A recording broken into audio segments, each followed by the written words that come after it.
Thank you all for joining us. We're so happy to have you at the Save Ancient Studies Alliance virtual conference, second conference of 2022. Myself and An are your co-hosts for this and co-organizers for this event. Um, we're really so happy to have you. An is our virtual conference coordinator this year. She earned her PharmD from the University of Connecticut in 2010 and her master's in Egyptology from the University of Manchester in 2021. And she's been a part of SASA since 2021. My name is David Danzig. I just earned my PhD from the Institute for the Study of the Ancient World at New York University a couple of months ago. And I started SASA 2.5 years ago, and we've been doing a lot of wonderful things, including this virtual conference. We're also happy to have you here together with us over the next 2 days for this wild ride of wonderful presentations, interesting discussions. Now I'm going to turn it over to An to introduce the conference some more. Hi, everyone. Thank you for joining us this weekend at our second annual virtual conference, Opening the Ancient World. We're very excited to have everyone here. This conference is intended for all ancient study scholars and anyone interested in the ancient world. And we organized this conference with 4 goals in mind. First, to present and support scholarships by scholars and researchers who work outside academia or who have not followed the traditional tenure track career path. To foster discussion and action regarding public outreach and scholarly inclusiveness, to hold an academic conference freely available to the public, and to continue building a joint community of scholars, including both those whose occupations are inside and outside of academia. The topic of this year's conference is Who Has the Power? Leaders and Leadership in the Ancient World. Since we have all experienced the increased attention focused on leadership positions around the world, this conference examines this subject in ancient times to shed light on the present. Over the next 2 days, in addition to our 3 keynote speakers, we are excited to have 13 presenters who will talk about leaders and leadership in different areas of the ancient world. Our presenters come from numerous spheres, and they include independent researchers, PhD students and candidates, university and community college lecturers, high school teachers, healthcare chaplains, ministers, life coaches, and freelance writers. I would also like to announce the upcoming publication of the proceedings of last year's conference. You can check out the title page and table of contents on the virtual conference page below the conference chat box today. And now I will hand it back to David.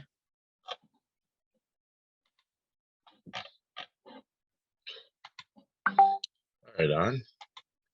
Thank you very much. I just wanted to check that we're streaming on to our partner channels. Not really sure about that. An, if you could take a look at maybe World History Encyclopedia or World of Antiquity while I go on with the introduction. Thank you.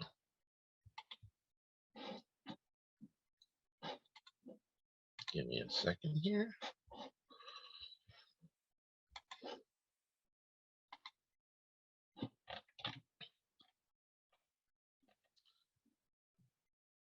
So, this conference was put together by the Save Ancient Studies Alliance, or SASA, and we hold as our mission to promote ancient studies and reverse the current downward trend in the study of the ancient world.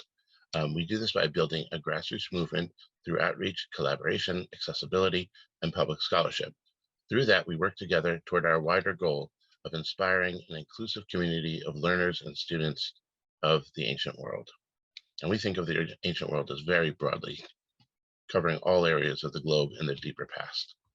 SASA's projects and programs are based on 6 fundamental areas that we call the SASA arc.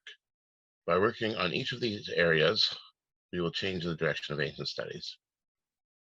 These 6 areas are: first, know what you know, meaning the educational sociology and marketing research, that project that we're doing about ancient studies, to understand the actual trends in ancient studies today. Then number 2 is raising awareness to generate interest in the ancient world and highlight the value of ancient studies as our global source of knowledge about the ancient world. If we don't study the ancient world, we can't learn and understand it better. 3 is supporting education, in which we support formal and informal ancient studies learning at all education levels. 4 is increasing accessibility, so that anyone who is interested in the ancient world can have access to learn about it and study it. 5 is forming an alliance, bringing together all ancient studies fields and people involved in them at all levels to do public outreach and support the study of the ancient world as one unified group of ancient studies fields. And 6 is re-envisioning post-education scholarship, which means to create a wider, more inclusive community of ancient studies scholars and students, integrating people of all backgrounds and people who are in any occupation. Over the next 2 days, interspersed between our wonderful academic presentations, you will learn about the many projects SASA is working on to attack the problem on each of these 6 fronts that I mentioned before. I'd just like to give you a few examples of what we're working on currently. One is our Archeo Gaming Education Program, which was supported this past year by the New Jersey Council for the Humanities and the initiative called Humanities for the Public Good of the University of California. We've completed 4 modules, Archeo Gaming Educational modules, which have been used in middle school classrooms across the United States, and we're currently working on 2 more modules. This project helps teachers reach students with ancient studies content in a format that they're happy to engage with the students. Our free online reading groups were supported this summer by a grant from the Gladys Kriebel-Delmas Foundation and featured topics ranging from the Mesopotamians to the Vikings to the Aztecs. Participants in these informal discussion groups come from around the world. Our Ancient Studies Resources database covers websites with excellent content about ancient cultures on all continents. It has over 1,000 websites listed in it and counting. Our free online live events have attracted thousands of participants, just like the event you're at right now. We're also working on new projects, including a mentoring program for high school seniors and college freshmen and sophomores, and our first in-person outreach in our new North Texas branch, which will engage high school and college students in the Hispanic and other communities in the Dallas-Fort Worth area, and will be starting up this fall. I encourage you to read the 2nd annual report on our website to learn more about the wonderful things we've been doing. Now, I'd like to share my screen a little bit and go over the conference schedule so you have an idea of what we're going to be doing over the next 2 days.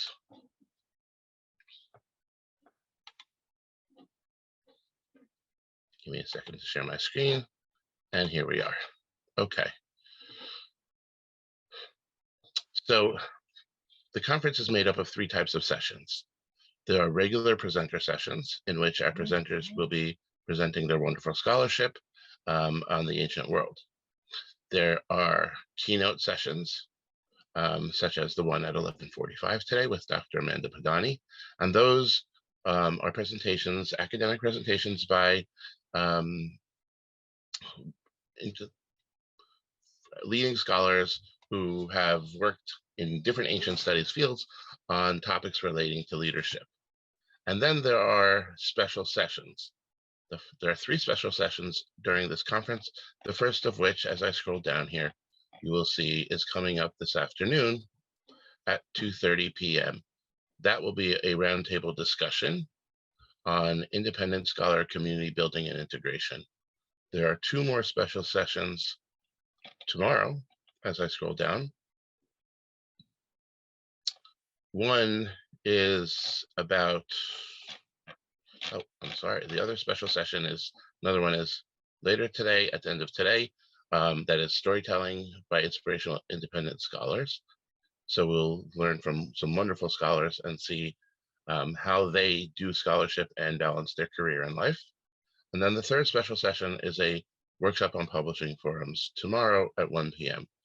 All of these sessions will be live streamed, and we're happy to have you here listening and chatting your comments in the chat wherever you're watching this, which may be posed by the moderators in the discussions. However, to participate actively in any of these special sessions, you must have RSVP, and then you'll be allowed to join our Zoom, and then we're happy to have you directly in the conversation.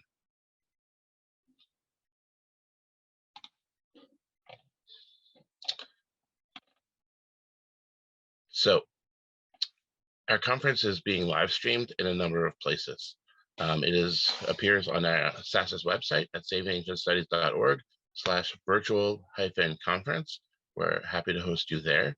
And there you can access the aggregated chat and also the aggregated Twitter feed discussion about the conference. If anybody would like to comment and talk to each other about the conference, please tweet using the hashtag #OAW conference. Each of these special sessions, well, each session actually has its own hashtag if you want to talk about that specific session. For instance, if I'm showing you right now on the conference schedule, the first session coming up has a hashtag right here that you can see. We have several wonderful partners who are joining us in streaming this conference today. The conference is streaming currently on our Facebook and our YouTube and our Twitch platforms, but is also streaming on the Digital Hammurabi's YouTube, World History Encyclopedia's Facebook, YouTube, and Twitter, Voices of Ancient Egypt, their YouTube, World of Antiquities YouTube, Perhe Studios YouTube, and By Jove Theater Company's Facebook page. We're really happy and excited to have all of these wonderful partners here together with us. Last year, there were over 1,800 people attended this conference, joined us at some point, and we expect that number to double because of your wonderful participation in live streaming this conference. So we're really happy to have everybody here today. Please pop in and out of the conference all day today and tomorrow. And now I'll ask An to introduce our first moderator for today. Okay. Our first moderator today is Dr. John Haberstroh. John is an assistant professor in residence of ancient world history at the University of Nevada, Las Vegas. He earned his PhD in ancient Mediterranean history from the University of California, Riverside in June 2020, and he has been the leader of the Access team for SASA since 2020. Welcome, John. Thank you, An. It's a pleasure to be here to moderate this first panel, which is on community leadership. We have 3 speakers on this panel, and I just also want to remind you all that you can participate by asking questions of each presenter by using any of our partner streams and submitting comments there. Each presenter will have approximately 20 minutes or so to deliver their research, and then we'll set aside about 10 minutes or so for each presenter to do Q&A. So we'll have a presentation followed by Q&A, followed by the next presentation, and so on. So without further ado, I would like to introduce our first speaker,